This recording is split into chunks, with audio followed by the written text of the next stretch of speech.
Hello everyone, this is part 7 of What If Naruto was actually helped by the third Hokage, and I hope you guys enjoy this video and to like, to subscribe, to share, and check out the playlist, to see more comment down below.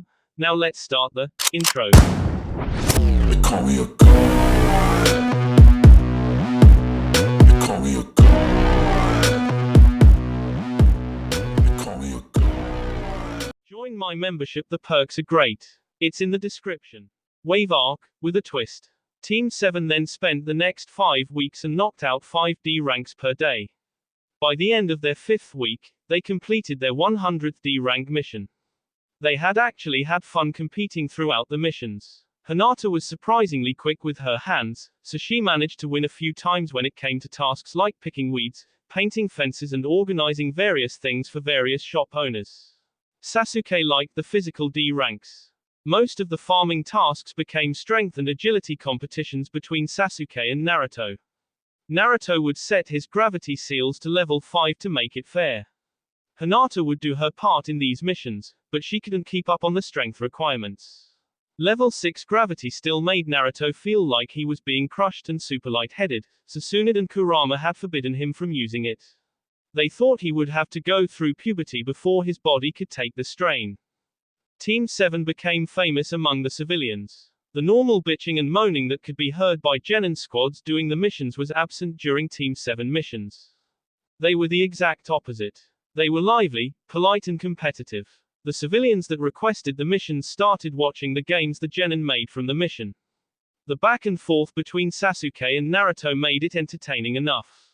This high praise reached the other Jonin sensei, and they all marveled that Kakashi was such an effective sensei. If they only knew. Hiruzen watched Team 7 enter his office. He had been keeping his eye on this all-star Genin team.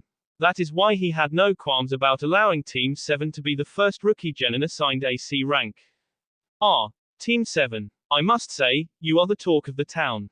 Kakashi, you have my gratitude for training such a talented team. It seems I may have underestimated your ability as a teacher. All members of Team 7 broke eye contact with the Hokage and suddenly found various things around the office interesting. Kakashi smiled and sheepishly rubbed the back of his head. You honor me, Hokage-sama. Team 7 is reporting for their first C-ranked mission. Iruka shuffled in his corner. These kids left the academy just over a month ago and the Hokage was going to send them out of the village. Iruka had voiced his concerns, but the Hokage shot him down and said this particular team was ready. Alright, Kakashi. Team 7 is assigned to escort the bridge builder Tazuna back to Wave Country. Once there, Team 7 will guard him until the bridge is complete. A side mission will be to establish positive political ties with the Wave. He made a motion to his Anbu guard, and they brought Tazuna into the office. Tazuna was a fairly tall old man with a big gut. He wore a plain gray shirt with the arms cut off. He had a towel wrapped over his shoulders and around his neck and he wore a plain pair of glasses. There was nothing special about him, except for the pungent smell of cheap booze. Tazuna looked at Team 7 and wasn't impressed. How are a blind girl, a cripple and 2 little brats going to be able to protect me? Tazuna didn't notice the blonde move. He didn't feel the sake jar leave his hands. That is why he was so surprised when the brat took a swig of his sake and said, "Wow, that is some cheap shit." Naruto handed the sake bottle back to Tazuna at normal speeds and gave him a confident smirk. Old man, if it is everyday bandits and thugs you are worried about, don't. If there are ninja chasing you, you need to tell us now. As Naruto mentioned ninja, he sensed that Tazuna was nervous. The overall feeling he got was that Tazuna was hiding something. Naruto made meaningful eye contact with the Hokage. Hokage-sama. Please tell Kitsune I am leaving the village. He was expecting to train with me this week. Hiruzen got the message and nodded. Will do, Naruto-kun. Hiruzen flashed Anbu hand signs to Kakashi and Naruto. Keep your eyes open, Naruto permission granted. You can show abilities if needed. Kakashi's eye widened in shock for just a second, then he addressed his team. Pack for a month-long trip. This is a mission, so all restrictive seals will be released. Meet at the front gate tomorrow morning at 7 a.m. With a chorus of, "Hi, Sensei." Team 7 left the Hokage office. Hiruzen knew that Kakashi and Naruto could handle just about anything that came at them. He would keep a rapid response Anbu force ready if they called for it. Naruto took Kakashi out for dinner. He hanged into his older form and they sat down at a table in the Jonin bar.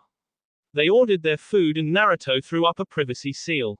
The old man is undoubtedly lying to us. The Hokage feels the same. I think he knows about something going on in Wave that the client isn't telling us about.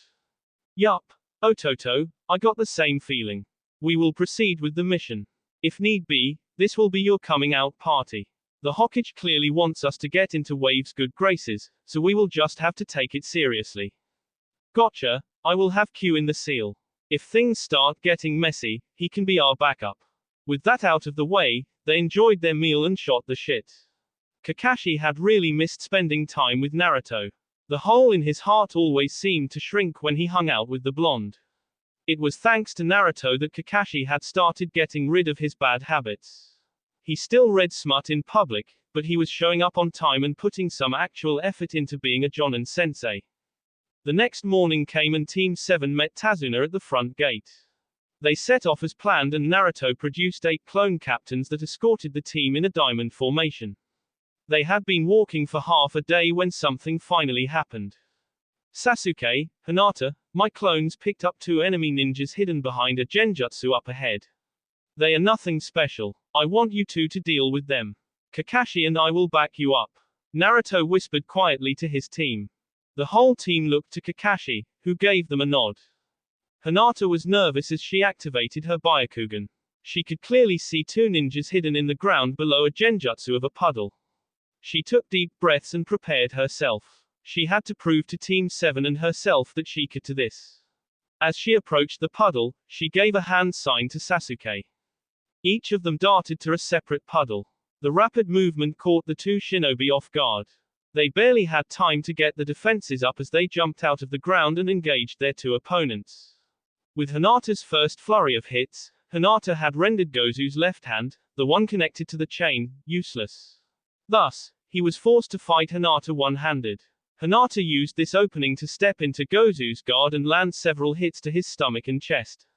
Gozu fell to his knees and coughed up blood. Hinata hit a point on the back of his neck that paralyzed him. She took a deep breath and turned to watch the conclusion of Sasuke's fight. As soon as Hinata gave the hand sign, Sasuke activated his Sharingan and attacked the puddle on the right. When Mezu jumped from the ground and parried Sasuke's first strike, he was surprised by the boy's speed. He panicked for a split second when he landed and saw 2 one-tomo Sharingan looking back at him. Sasuke used that to throw 2 shuriken that pinned Mezu's chain to a nearby tree. As Mezu struggled to free his left gauntlet from the chain, he was hit by a great fireball jutsu.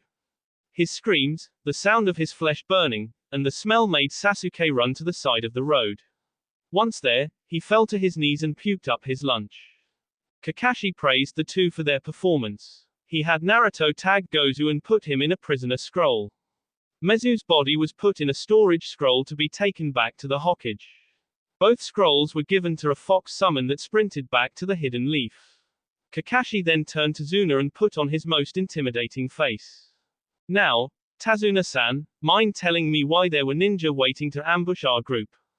After a lot of stuttering and begging, Kakashi got the truth out of Tazuna. Wave was in a terrible situation with a shipping magnate named Gato ruling over the small island nation. Gato had bought up all shipping and transport to the island and was strangling the life out of the Wave economy. Tazuna started the bridge as a last hope to bring life back to Wave. Gato had sent his goons after Tazuna and that is when Tazuna traveled to the Leaf for help. He apologized for lying and said that he didn't have enough to pay for anything higher than AC rank mission. Team 7 had been listening to the whole story. Kakashi needed the team's buy-in before they continued. Okay, team. This is now outside the bounds of AC rank mission. This is beyond what our normal Genin squad can handle. I know we are not normal, but I want to know if you wish to continue or should we head back to the Leaf and let another squad take over. Sasuke responded immediately, I want to continue. This is the perfect opportunity to challenge myself. No surprise there, thought Naruto and Kakashi simultaneously. I would like to continue and help Tazuna-san as well. Hinata said meekly. You know me, sensei. I am in. Finished Naruto. He then thought, Q, be ready. I may need to summon you or borrow some chakra if this goes tits up. You got it, Kit, replied Kurama. He may have tamed down quite a bit, but the thought of blood and battle got him excited. Kakashi then turned to the old drunk. Okay, Tazuna-san. It is your lucky day. We will continue the mission. Upon completion, you will pay for an A-ranked mission. The Hokage will be open to a payment plan. The group continued with the mission. The next day they met up with a friend of Tazuna that ferried him across the ocean channel. The group gained their first inkling of respect for Tazuna when they saw the magnificent bridge. It was truly something to behold. It looked like the massive structure extended halfway out into the channel. When they landed in Wave Country, Naruto started sensing an overwhelming number of negative emotions. They walked for a bit, then Naruto sensed 2 high-level chakra signatures. One of them was filled with bloodlust. The other was being heavily suppressed and had a gentle feel to it. It reminded Naruto of the feel of Hinata's chakra. He channeled Kurama's chakra into his eyes and ears to help him deal with the mist. It was this enhanced clarity that let him hear a massive blade slicing through the air. Get down. He grabbed Tazuna and Hinata, then hit the dirt. Kakashi and Sasuke followed suit. The blade implanted itself in a tree and a tall man with bandages covering his mouth, no shirt, and pinstripe pants appeared on the blade. Well, if it isn't Sharingan no Kakashi. No wonder the demon brothers failed. Hand over the bridge builder and your brats will be spared. No can do, Zabuza Mamaki, demon of the hidden mist. Kakashi said as he lifted his Hishiate that was covering his left eye. The newly exposed, 3-tomo Sharingan spun rapidly as Kakashi prepared for a fight. Naruto created a clone captain, which then covered the bridge builder, Sasuke and Hinata in a protective barrier. Naruto stepped forward and whispered to Kakashi, "You handle Zabuza, I am going to get his friend and invite him to the party." Kakashi nodded at Naruto. Zabuza saw the genin step forward, "Get out of here, brat. This is a fight between real shinobi. Go back to your mommy and come find me in 10 years. Naruto just chuckled. If you only knew, Zabuza. If you aren't careful, I will show you what a true demon is. Zabuza didn't like being disrespected by a brat. He grabbed his sword and jumped out onto the water. He raised one hand above his head and kept the other in a ram seal in front of his chest. Water style, hidden mist jutsu, said Zabuza. Naruto watched as a mist layered in Zabuza's own chakra spread out over the field. It was dense enough to nullify Naruto's vision, but not his other senses. He confirmed where the other ninja was and prepared to make his move. Wind style, great breakthrough, Naruto said under his breath. He channeled quite a bit of his chakra into it and aimed it at where Zabuza was. He didn't wait for the aftermath, he disappeared using Shunshin and appeared behind a ninja in a Kiri Hunter mask. He slapped a paralysis seal on the ninja and activated it. Meanwhile, a great wall of wind laid waste to the field in front of Zabuza. The mist cleared and revealed a water wall that protected Zabuza. All Zabuza could see was Kakashi standing in front of the barrier that contained Team 7 and Tazuna. Where did that damned brat go? To deal with your friend, replied Kakashi in a bored tone. Are we going to do this or what? I won't bore you with the details, just imagine the cannon fight between the two. Naruto has caught the hunter nin in his arms before she could fall. From this distance, Naruto could smell her. Naruto removed her mask, revealing a beautiful face with a delicate complexion. The paralysis seal let the ninja move her head, so she peered into Naruto's brilliant blues. Good afternoon, Ninja-san. It seems you have bested me. Now what do you want with me? She asked. Oh, not much. We can start with a talk while those two fight it out. I am Naruto, he said as he sat her propped up onto a tree. The then leaned back on his arms. What's your name and why are you here? I am a hunter nin from Kiri. I would appreciate it if you didn't lie to me, sweetheart. It doesn't really work on me. I know you are with Zabuza, so I want to know who you are and why you follow him. The ninja paused, weighing her options. My name is Haku Momaki. I have pledged my life to serve Zabuza-sama and will give my life to help him accomplish his goals. Okay. Why? The question caught Haku off guard. She gave him the short version of her life of suffering because of her bloodline. After killing her own father, Zabuza had taken her in and trained her, so she pledged her loyalty to him. I am sorry for you suffering. Before we go join the boys, let me say this. If you love Zabuza, don't die for him, live for him. Think if you blind loyalty actually makes him happy, we need to go. Naruto sensed the fight had turned against Kakashi and he wanted to stop things from escalating. Naruto appeared with Haku slung over his shoulder in front of 3 Zabuza clones with Zabuza holding Kakashi in a water prison behind them. Naruto saw Zabuza preparing to cut Kakashi in half, so he pressed Whirlpool's edge against Haku's back. Let's not be hasty, Zabuza-san. I wish to make a deal with you. The boy's calm voice and demeanor concerned Zabuza.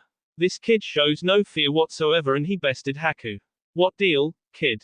Well, I am Naruto Uzumaki Namikaze. That blade you carry was forged by the Uzumaki. If Mist stayed true to its word, which is unlikely, you pledged to never raise that blade against a member of the Uzumaki clan. I wish to know if you still uphold that vow and why you work for a piece of shit like Gato. Crap. I did swear that oath, kid. But I took a job from Gato to raise money for the rebellion in Kiri. Well then, that makes this easy. I am going to kill Gato, whether you wish to stop me or not.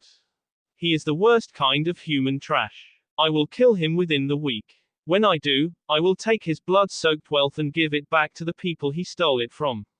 If I doubled what Gato is offering you, a promise on the pride of the Uzumaki, what would you say?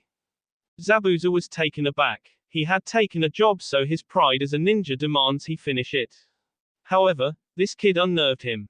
He casually claims to be the son of an Uzumaki and the 4th Hokage. Tell me, kid, who was your father? Oh, you just now caught that. The 4th Hokage was my dad. I will sweeten the deal. If you release my sensei, stay out of our way for 1 week and deliver a couple letters to the leader of the Kiri rebellion for me, I will quadruple what Gato is offering you. Zabuza was gobsmacked. He heard a click in the corner of his mind but thought nothing of it. Naruto slid that picture into Haku's battle kimono for a few laughs later on. Zabuza let Kakashi out of his water prison and Kakashi jumped over to Naruto, gasping for fresh air. Naruto returned the favor by removing the paralysis seal from Naruto. You got 1 week, kid. I will be in a dugout near Gato's hideout. I will hold you to your word, on the pride of the Uzumaki. Sure thing, Zabuza. See you later, Haku-chan. Thank goodness the mask could cover up Haku's brilliant blush, otherwise Hinata would have gotten jealous. Naruto gave them a casual wave goodbye before the two disappeared in a swirl of water. Naruto turned to a stunned Team 7 and a bridge builder with his chin hitting the ground. Pick your jaw up of the ground, Tazuna-san, we have work to do. Team 7 walked through a destitute and hopeless town. Naruto was being overwhelmed by all of the negative emotions. Shops were boarded up and partially destroyed. Kids roamed the streets in rags, begging for scraps. The look of hopelessness in every eye enraged Naruto. The reactions for Team 7 were much the same. This was the first time either of them had seen true poverty. It broke Hinata's heart every time she made eye contact with a child. She had already given out her ration bars, as had Sasuke and the others. A small dent on the mighty injustice of this land. Tazuna urged the group on and walked 10 more minutes to the west. Team 7 came upon a modest house on the edge of the ocean. There was a small dock with a paddle boat tied to it. It was that very paddle boat that Tsunami had rowed to give a chance to Tazuna to get to the leaf. Team 7 entered the home following Tazuna. They came face to face with a lovely mother figure that introduced herself as Tsunami. Kit, that there is what we call her MILF. Let me out so I can meet her. The sudden yelling from Kurama had startled Naruto. He put him on mute for the time being. Good evening, Tsunami-san. Thank you for inviting us into your home. I am Hatake Kakashi and these are my genin. We will be staying here until Tazuna finishes his bridge. Thank you in advance for your hospitality. Kakashi finished with a polite bow, which was mirrored by the team. It is I who should be thanking you, Kakashi-san. Thank you for bringing my father home safely and for your continued assistance. She returned the bow. Tazuna had set off into the kitchen to grab some sake while Team 7 got set up in their room. Hinata was going to sleep in Tsunami's room. Once they were set up, Kakashi pulled Naruto onto the roof for a chat. Thank you for saving me earlier. I was in a pinch there. However, what were you thinking negotiating with a missing nin? The chiding tone in Kakashi's voice annoyed Naruto. Well, sensei, I made a judgment call. I could feel the purity coming off of that girl. Zabuza didn't feel evil, per se, but he felt determined and full of bloodlust. So, I figured he could be negotiated with. Plus, I didn't want to kill Haku. She is beautiful under that mask. I am thinking of making a similar offer I made to Kumo and Iwa. If the rebels are close to unseating the Mizukage, then I want to support them. Killing people for being born with bloodlines is sickening. Kakashi had gotten used to Naruto's surprises. Still, he couldn't help but shake his head in amusement. You really are a lot like your father when you talk like that. Except one woman was enough to keep him happy. Oh, can it, Nisan? If Mist accepts, I can have 4 of the Great 5 bound together. That would be a good step in the right direction for my dream. Okay, to the task at hand. Naruto took back control of the conversation and redirected it to solving their current problems. Naruto and Kakashi spent the next couple of hours planning. Tsunami had wrapped the plates for them so they could eat when they were done. Kakashi loved working with the focused Naruto. The plan broke down into 4 parts. 1. Recon. They need to locate Gato's base of operations and any potential hideouts of his thugs. They need to know if there are any more missing Nin and the number of thugs he has. 2. Infiltrate. Take out a couple of thugs, have Naruto's clones transform into them and get a good look at the inside of the base. 3. Fight. Take the initiative and surprise Gato. After locating the ninja, they will need to be the first to go. 4. Repair. Seize Gato's assets and help Wave recover. With an idea of how they wanted to proceed, Naruto created 10 shadow clone captains. They were each assigned a part of the island to scout. 2 more shadow clone captains were created to watch the town. If any thugs tried to rough the townspeople up, they were to deal with them discreetly. Enough is enough. The next day, Q showed up claiming to be backup from Konoha. He made quite the impression on Tsunami with the same style of introduction he gave to Tsunade. The shadow clones had returned with their information. Naruto created pretty detailed map for Team 7. Kakashi was going to go with Naruto to get eyes on Gato's hideout, which is an old ocean liner that is beached on the east side of the island. There were also 4 smaller hideouts that Gato's thugs manned scattered around the town. One clone found Zabuza's dugout and scared the crap out of Haku. The clone blushed at her partially naked figure before Zabuza ran to the entrance of the hideout only to find the blonde kid. After a tense exchange, the clone let him know that he was just scouting the island. The clone told Zabuza that he will be informed when the attack is happening. Kakashi was concerned about the 3 rogue Iwa ninja in Gato's employ. They had freshly marked Hishi-8. The scout clone said there was 1 Jonin level and 2 Chunin level. If Team 7 had to fight them and Zabuza, things would get messy. As long as Team 7 retained the initiative, they will be able to take him out relatively easy. The primary concern for the Konoha team and for Tazuna was the safety of the townspeople. This put Kakashi in a tough spot. He knew Naruto could make a crap ton of shadow clones to protect the town, but doing so would make him less than 100% for the fight. Q offered to protect the town, but Kakashi was worried about leaving a Biju unattended around a village with no defenses.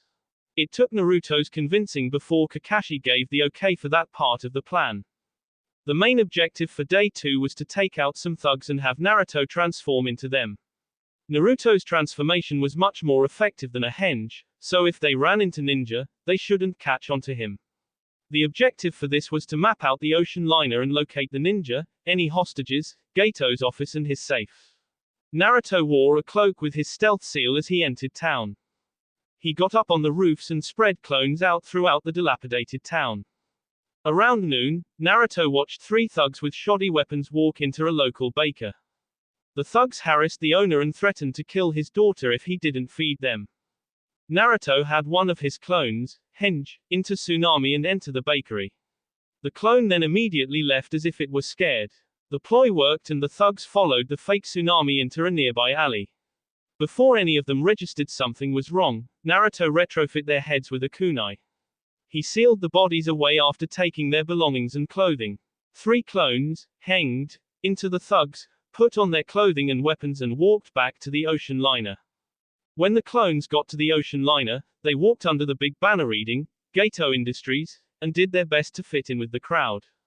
The clones reported into a bandit named Sajime when they returned to the ship and were told to go to the crew's quarters. This area was not nearly as nice as Gato's. There was broken glass and spilled drinks littered throughout the hallway. The lounge was furnished with dilapidated furniture that smelled like the scum it seated. The lighting was poor, but there were easily 20 mercenaries just sitting around playing cards and drinking. Yo, Hachi, how did the trip into town go? Did you bring any back for us? The Naruto clones didn't know which bandit was Hachi, so they guessed. The clone in the middle said, the damn baker didn't have enough to fill out bellies. How could we bring you lot anything? I wasn't talking to you, Denu, so shut your fucking trap. The clone of Denu scowled at the talkative mercenary. The man stepped up, put his shoulders back and chest out. You got something to say, punk? The clone unsheathed the poor quality katana and unseated the unknown bandit's head with a surprising speed. The whole room gawked at the Denu clone.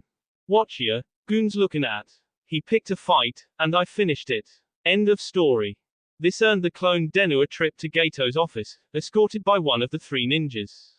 What's an Iwa ninja doing here in Wave? Denu asked with curiosity in his tone. Shut your trap, bandit scum.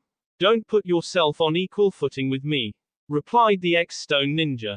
Ah, come on. I heard some pretty sweet things about ninja, seen some scary shit too. You got a name or am I gonna have to call you Stony? Tsuchimaru. I left Iwa because the cage there betrayed us. He dares a lie with Konoha scum. Even offered them his fucking granddaughter. So, me and my boys left. End of story. Nice tar, meetcha, Maru. Name's Denu. You gonna kill me for killing that guy? That's up to Gato. Now shut up, I am done talking to you. Hi, replied the clone Denu waving him off. Gato's quarters were in the captain's quarters and had been renovated with extravagant tapestries and carpets. It did spruce up the old, abandoned ship a bit. Denu was taken to Gato's office and questioned about killing one of Gato's men. Gato ended up liking his brutality and told Denu to get a raiding party together. He heard Tazuna was back in town, so he wanted the bridge builder brought back.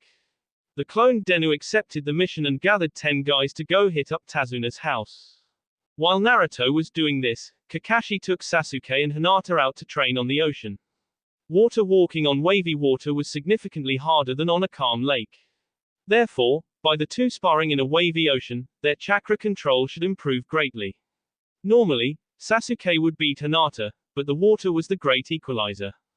Hinata had much better chakra control than Sasuke and water was her element. The spars tended to go in Hinata's favor the longer they fought for. Team 7 regrouped with Tsunami for dinner. Q sat next to the lovely woman and was laying it on thick. The dinner is going fairly until Inari, Tsunami's son, broke down and lost his shit. He kept screaming about how they were going to die and Gato's too strong. The boy ran out of the house followed by Naruto. Naruto took Inari to the docks and was talking to him. Inari, I was sorry to hear about your stepfather.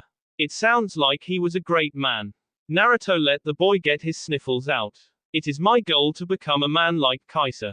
He was called to fight for something greater than themselves. He went to the pure world knowing that he did all he can to fight against the evil of this world. What's your point? Gato killed him and he left mom and me all alone. Pouted the boy. My point is that Kaiser was and is a hero. He understood that all evil needs to triumph is for good men to do nothing. Kaiser stood up to evil and fought for his people. I ask that you do not dishonor his sack. Naruto cut off his statement as he sensed somebody trip his security tags. Inari, I need you to go back to the house. Tell my team to lock it down. There are men in the woods east of here coming this way. Go, now. The boy scurried off to the house and Naruto leaped off to prepare a proper welcome. He could feel that his clone that was leading the group. He took out Whirlpool's edge, and decided that he would kill all but one of them. The clone Denu was leading the bandits through the woods toward Tazuna's house. They were loud, obnoxious and disgusting creatures. Talking about rape like it was the best thing in the world. Bullying and killing defenseless people. There was no need to feel sorry for trash like this. Denu saw a blur, heard the swish of a blade cutting through the wind and saw the head fall. It wasn't until the 4th head hit the ground that the ragtag group reacted. There were 5 bandits and 1 Naruto clone left. Naruto himself stood in front of the remaining mercenaries, holding his black and red wakizashi with one hand. With an exaggerated flick of the blade to clear the blood, Naruto raised his head to address the bandits. Who feels like talking in exchange for their life? 3 bandits raised their hands and 2 growled at him and held their weapons at the ready. The clone that was imitating Denu killed those 2 from behind and then transformed back into Naruto. I tell ya, boss, it sucked being that guy. Keep the one in the middle, he will talk. Then the clone dispelled with a final 2-fingered salute to Naruto. Kakashi showed up as Naruto was cleaning his blade on the jacket of the merc chosen to remain alive. He could see the fear in the man's eyes and smell the urine running down his leg. Was this really necessary, Naruto? How about you take my clone's memories and then try to ask me that question again? He pointed to the bandit. I told him I wouldn't kill him in exchange for information. I made no promises on your behalf. Have fun. Naruto disappeared in a wind shunshin to go cool his head in the woods. Q found him lying down on a thick branch a couple hours later. You know, Q, I promised you to make the world a better place. I promised I would never give up. And I won't, but this darkness eats at you. It clings to you and makes you feel dirty. I think I understand how you got lost in your hatred for humanity now. The low, contemplative tone Naruto was using worried Q. You know, Kit, I still feel that way. I can't wash away centuries of what you are feeling overnight. But you know what, Kit? When I am around you, that hatred flees. Q paused and hesitated a bit before continuing. The sage created us to be partners to humanity. He envisioned a world where we would work alongside them. Where people would understand each other. That is why he decided to share his chakra with humanity. He hoped that, through the art of ninjutsu, humans would come to understand each other, and us. Then the darkness of this world took ninjutsu and corrupted it into its bastardized form, ninjutsu. Then the humans sought to enslave us Biju with the very gift our father gave them. That is why I was blinded by hatred for centuries. Until I met you, Kit. Q walked up the tree trunk and bent down to ruffle Naruto's hair. Q's words hit Naruto hard. Would the sage be okay with me using this corrupted power to cleanse the world of this filth? Would he condone the slaughter of those pigs that call themselves human? Will Kami bless me or let Yami deal with me when I die? I have already killed hundreds, Q. Tears began to fall from Naruto's face. QB picked Naruto up and pulled him into a hug. And I have killed thousands, Kit. Do you believe me to be an evil monster? Would you condemn my soul to suffering? The way I see it, you have taken on the mission the sage left to me. Except you have not let yourself fall into the darkness. Your strength of will shields you from it, Kit. Fear not, Naruto Uzumaki Namikaze, if you fall into the darkness, I will drag you back out of it. Naruto wailed into Q's shoulder and found solace in his hug. After a few minutes, Naruto stepped back from the embrace. Thanks, Q. I really needed that. They walked back to the house together and Naruto went straight to bed. The next morning, Naruto told him about what his clone saw. He drew out a map with key locations highlighted for the group. The Iwa ninja were in the quarters located just below Gato's. He told them about Tsuchimaru, the Jonin, and the other mercenaries there. Kakashi had scoped out the vessel last night and noted the guard patterns. Kakashi laid out the plan. The best time to strike will be 3 a.m. The guards are undisciplined. If we are lucky, we will be able to kill the Iwa ninja in their sleep. We should do everything we can to not raise the alarm before dealing with those 3. Naruto and I will deal with the ninja. Sasuke will target the mercenaries' quarters. Do not hold back Sasuke. These men are scum. Naruto's clone confirmed that much. Hinata will extract the women held below deck. We will deal with the outposts after the ship is secured. Q will protect the village in our absence and Naruto will protect the house with clones. Once Kakashi had finished, Kakashi-sensei, these ninjas essentially defected because of me. Instead of killing them, could we slap paralysis seals on them? Send them in a prisoner scroll back to Iwa, as a show of good faith. Also, Gato is no threat. I say we capture him alive and let the people of Wave decide his fate. If we can subdue the ninja in their sleep, I am okay with that plan. However, I will not endanger anybody here for that purpose. If they fight us, we fight to kill. Was Kakashi's curt reply. A chorus of, "Hi, sensei," was the response. Sasuke was disappointed that he couldn't fight the ninja, but he would at least get some combat experience from this. Naruto pulled Sasuke aside later in the day. "Hey, bro, I wanted to talk to you about your part of the mission. I know you got your first kill a couple days ago. I know it affected you, it affected me too. When you are in there, you cannot freeze up. You cannot let them get the drop on you. These men abandoned their humanity a long time ago. The state this country is in is proof of that. Promise me you won't freeze, brother. HNN. I will be fine, Ruto. Thanks for the heads up. We will see each other after the mission." The Uchiha held out his arm to Naruto and the two clasped forearms. It was amazing to see how much Sasuke had changed after receiving training and instruction from Naruto.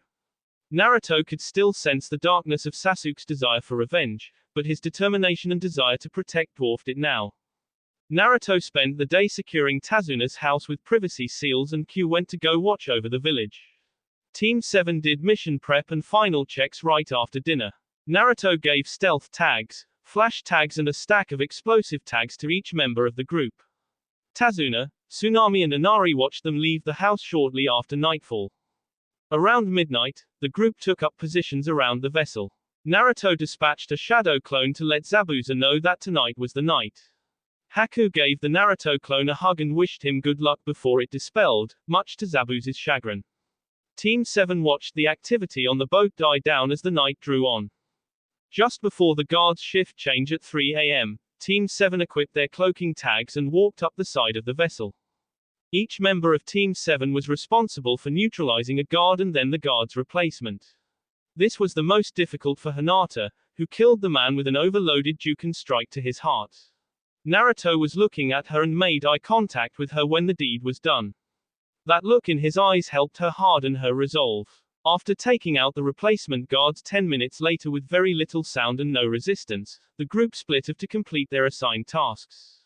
Naruto and Kakashi walked to the floor below the captain's quarters.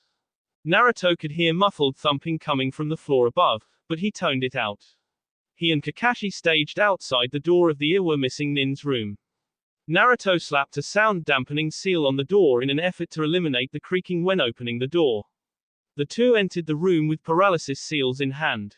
They slinked through the room without a sound and attached them to the foreheads of two of the missing Nin. They activated the seals and then the action began in earnest. The Jonin missing Nin was a light sleeper and the thumping coming from upstairs wasn't helping.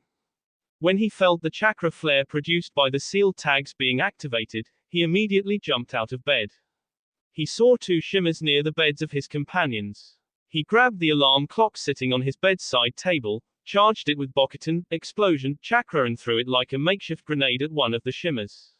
Kakashi had heard his movement and was able to dodge the projectile, but the shockwave produced by the explosion of the makeshift grenade threw him hurtling toward the missing Nin. Naruto acted immediately and darted at the Iwa ninja before he could land a hit on Kakashi. The wind chakra enhanced punch shattered the ninja's collarbone and propelled him into the wall. Kakashi, we have gone loud. I will handle him, go secure Gato. Be careful, Ruto. Don't let him touch you with that Bokuton chakra. Choosing to trust his little brother figure, Kakashi darted out the room and up to Gato's chambers. Maru got to his feet and took a shaky breath. That hurt, brat. Hey, you're the kid that Onoki betrayed us for. Oh, this is perfect. I am going to blow you to Kingdom Come, boy. Naruto created two clones to secure the prisoners. The clones grabbed the ninja and took them to the rendezvous point before Maru could stop them, leaving Naruto in an enclosed space with an explosion user. He didn't like the battle environment, not one bit. Naruto charged a Rasengan in his right hand and jumped toward Maru. Maru dodged, as expected. Naruto used the Rasengan to blow a hole in the side of the ship and jumped out onto the deck of the ship. In the chaos of the explosion, Naruto deactivated the Rasengan and created two clones. As expected, Maru chased him outside. You can't get away from me that easy, bastard. You will pay for what your father did to my family. Maru shouted and then darted at Naruto. With a fistful of Bokuton chakra he lashed out at Naruto. A clone Naruto substituted with the original to take the hit. In the ensuing smoke screen, Naruto performed three hand signs ending on tiger. He brought his hand to his mouth and thought, Kaiten, flamethrower jutsu. The condensed stream of flame tore into the smoke and struck Maru in the back. He flew forward from the pressure of the jutsu and slammed into a shipping container. He struggled to his feet, only to feel a pressure on his neck. Then the world rotated wildly until he heard a thud and was looking at the floor of the ship. Then his brain shut down and his soul left his body. Naruto sheathed his wakizashi, put Maru's remains into a storage scroll and raced back into the ship to complete the mission. 20 minutes later Team 7 met at the rendezvous point. Sasuke was covered in blood and had a gash on his right arm but was more or less okay. Hinata was paler than normal and had a few specks of blood on her face and jacket. She was leading a group of 15 women that looked destitute and broken. Naruto walked over to her, put one hand on her shoulder and the other hand gently lifted her chin until their eyes met. Hinata's eyes were glistening in the moonlight with tears. She buried her face in Naruto's chest then cried out her emotions. Kakashi looked the best out of Team 7. He would fully admit that he had the easiest part of the mission. Gato only had 4 thugs positioned as a security detail. It barely took Kakashi 20 seconds to deal with them. Another 20 seconds and a couple explosive tags made Gato's metal door fly off its hinges into the far wall. A chop to Gato's neck and a prisoner scroll later made Kakashi's the fastest and cleanest job of the night. Kakashi smiled at the girl that was being sexually assaulted by Gato and told her that he would take her back to town. She nodded eagerly and followed him off the ship. Kakashi ordered Sasuke and Hinata to escort the captives back into town before he and Naruto went and looted the ship. Well, it was mostly Naruto's clones putting everything into scrolls and cataloging their loot. Kakashi was able to crack Gato's safe and secure details on his operations, contact lists and a shitload of gold and ryo. Naruto put Zabuza's pay and a couple water ninjutsu scrolls in a separate scroll. Tidying up the ship took 3 hours, even with 100 clones. As Kakashi and Naruto left the ship a beautiful sunrise peeked over the ocean. They had one more stop before returning to Tazuna's for some well-earned R&R. Kakashi and Naruto approached Zabuza's dugout slowly. They flared their chakra to let him know they were coming. Zabuza and Haku emerged from the bunker and gave a short greeting to the pair. Naruto stepped forward. As promised, here is 1.2 million ryo. I added a 200,000 ryo bonus in there from my personal bank as an unofficial contribution to the war effort. I ask that you deliver these 2 letters to the leader of the rebellion. Haku, I wish to give this last letter to you. It should explain a bit. I would ask you not to read it until you have won your rebellion though. Naruto finished his statement with a slight blush. Zabuza looked at the kid in front of him with a hint of amusement and a lot of suspicion. Why, Gaki, you don't even know us. Why would you go so far for a pair of missing nin? Naruto smirked at Zabuza. Mainly because of Haku here. I have only felt chakra with such purity from one other person. After hearing a brief version of your story, I wanted to help. I believe the rebellion is in the right and anything is better than a maniac that seeks out war. Damn, Gaki, you're a strange one. Well, I will deliver these for you and Kiri will owe you one when we win. I wish I could say it was a pleasure, Hitaki. We will have to finish that match of ours another time. You too, Gaki, next time I see you, you owe me a spar. Naruto smirked and nodded. He wasn't ready for Haku to walk up to him and plant a quick kiss on his cheek. I look forward to seeing you again, Naruto-kun. She grabbed Zabuza's arm and forced him to walk away back to Kiri. You will pay for that one next time I see you, brat. Screamed Zabuza while he was being dragged away by Haku. He quieted down after Haku whispered something in his ear. Naruto's keen hearing picked up the word, picture. When it clicked, he burst out laughing. Team 7 took the next day off and joined the town's celebration. They got their loved ones back and Tazuna was dividing the spoils from Gato's hideout. Later in the day, Gato was strung up on a cross and had both of his arms broken. He was gagged and left to die on the cross. It was the same way he killed Kaiser. Q saw it as a fitting punishment. The celebration dragged on late into the night. Q and Tsunami didn't come home until the next morning. Naruto was sitting in the kitchen when they walked in. Tsunami's hair was a mess, there were bits of twigs and leaves scattered throughout her unkempt brown locks. She was holding her sandals and her kimono hung loosely off her form. She walked past Naruto with a slight limp and gave him a meaningful look. The kind of look that says, "Say anything and I will beat you senseless." Q and Naruto smirked at each other and gave a mental high five. Naruto learned a lot from those memories when Q dispelled. Team 7 stayed in Wave for another 2 weeks. The villagers kept bringing them gifts as they helped finish the bridge. Every able-bodied villager could be found helping Tazuna on the bridge, along with 200 Naruto clones. The villagers ended each day visibly closer to achieving the goal, while Tsunami and Q ended each day in each other's company. The bridge was finished at the end of the 2-week period and Team 7 left with much fanfare. Tsunami became the newly elected daimyo of Wave Country and sent a letter of gratitude and friendship with Team 7. The memories Naruto got when Q dispelled left him blushing for the whole trip back to Konoha. Team 7 reported into the Hokage and gave him the rest of the mission payment from Wave Country. Really, it was money confiscated from Gato, but hey, who's counting? The non-monetary items confiscated from Gato were given to the Hokage as well. The intelligence department would be grateful for the information on Gato's associates and business partners. Team 7 was given 1 week off and pay for an A-ranked mission. That will be all for this video. Be sure to like, subscribe, share, and comment down below for more videos. Goodbye.